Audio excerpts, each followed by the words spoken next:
Docteur Bénédicte Caron, vous avez fait un topo sur donc le nouveau vaccin contre le zona, le Shingrix. Expliquez-nous en fait qu'est-ce que ce vaccin et pourquoi c'est important pour les patients de pouvoir avoir ce vaccin. Bonjour à tous. Alors en fait le Shingrix c'est un nouveau vaccin qui est commercialisé en prévention de l'infection, de la réactivation du virus pour éviter le zona. En fait, comment ça se passe? Avant, on avait déjà un vaccin contre le zona qui s'appelait le Zostavax, qui en fait était un vaccin vivant atténué. Et donc en fait, on était très embêtés parce que les vaccins vivants atténués, c'est contre-indiqué chez les patients qui ont des immunosuppresseurs, des biothérapies ou des petites molécules, comme les anti-JAK.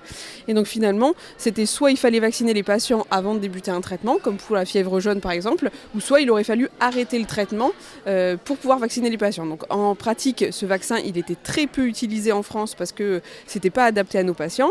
Et là, depuis cette année, la grande nouveauté, c'est qu'on a ce vaccin, le Shingrix, qui en fait est un vaccin recombinant. C'est pas un vaccin vivant, et donc on peut l'administrer à tous nos patients atteints de Mickey, quel que soit le traitement dont ils bénéficient et quelle que soit la fréquence du traitement, etc. On n'a pas besoin de l'arrêter pour faire le vaccin.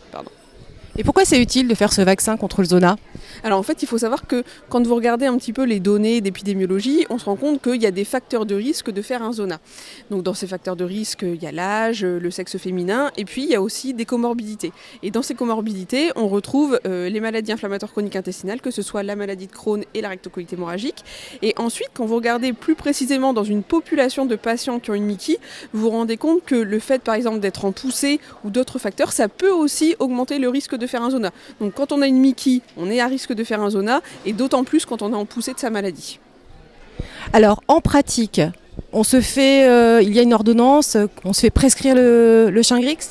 Alors, je pense que certains d'entre vous ont peut-être déjà bénéficié du traitement. En fait, le Shingrix, il existe depuis cet été. Et jusqu'à maintenant, il était uniquement en délivrance hospitalière. C'est-à-dire que nous, en consultation, on faisait une ordonnance pour le Shingrix. Donc, c'est 2 doses à 2 mois d'intervalle. Et donc, on leur donnait l'ordonnance. Et pour avoir le vaccin, malheureusement, il fallait qu'ils aillent en pharmacie hospitalière. C'était pas disponible en officine. Et en fait, depuis mi-décembre, la bonne nouvelle, c'est que c'est disponible dans toutes les officines en ville. Et donc, maintenant, on donne l'ordonnance au patient et il peut aller faire le vaccin dans son officine. Il faut juste faire attention pour les patients qui ont fait un épisode de zona récent.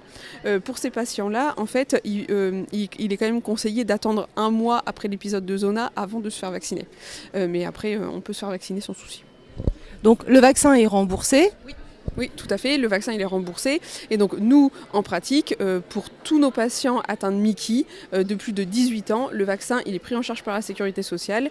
Et donc vous pouvez tous vous faire vacciner, quel que soit le traitement que vous avez, ou même si vous n'avez pas de traitement, vous êtes éligible à la vaccination du fait de la maladie inflammatoire chronique intestinale. Dernière question quand même, est-ce qu'on a un peu de recul sur ce vaccin anti-zona? Oui, en fait, on a un petit peu de recul parce que ce vaccin anti-zona, on était assez jaloux parce qu'il était déjà disponible dans d'autres pays, même dans d'autres pays d'Europe. Et donc, il y a pas mal de données qui ont été générées. Et ce qui est intéressant, c'est quand on regarde tout d'abord les données d'efficacité. Quand vous comparez avec le vaccin vivant atténué qu'on avait avant et celui-là, avec le Shingrix, on a des données d'efficacité qui sont à plus de 90% d'efficacité, alors qu'on était autour de 50-60% pour le vaccin vivant atténué.